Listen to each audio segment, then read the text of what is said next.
I was having a pleasant dream when what sounded like hammering woke me. After that, I could barely hear the muffled sound of dirt covering the coffin over my own screams. I woke up to hear knocking on the glass. At first, I thought it was the window, until I heard it come from the mirror again.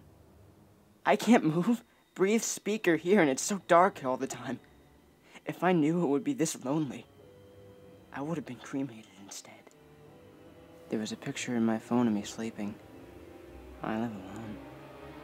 My wife woke me up last night to tell me there was an intruder in our house. She was murdered by an intruder 2 years ago. I never go to sleep, but I keep waking up. The last thing I saw was my alarm clock flashing 12:07 before she pushed her long, rotting nails through my chest, her other hand muffling my screams. I sat bolt upright, relieved it was only a dream. But what I saw on my alarm clock read 12:06. I heard my closet door creak open. She went upstairs to check on her sleeping toddler. The window was open and the bed was empty. I can't sleep, she whispered, crawling into bed with me. I woke up cold, clutching the dress she was buried in. I began tucking him into bed and he tells me, "Daddy, check for monsters under my bed." I checked under his bed for his amusement, and that's when I saw him, another him, looking right at me, quivering and whispering, "Daddy, there's someone on my bed."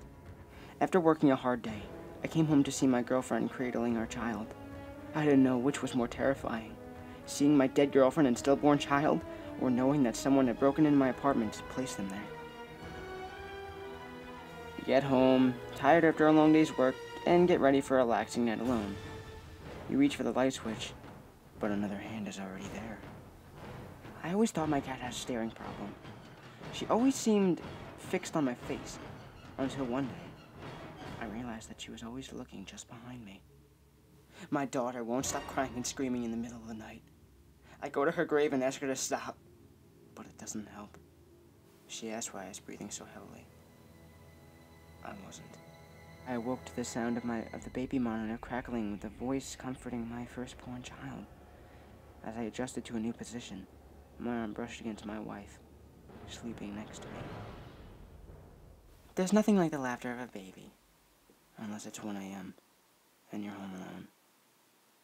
A girl heard her mom call her name from downstairs, so she got up and started to head down.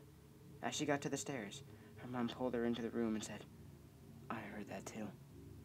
Growing up with cats and dogs, I got used to the sounds of scratching at my door while I slept.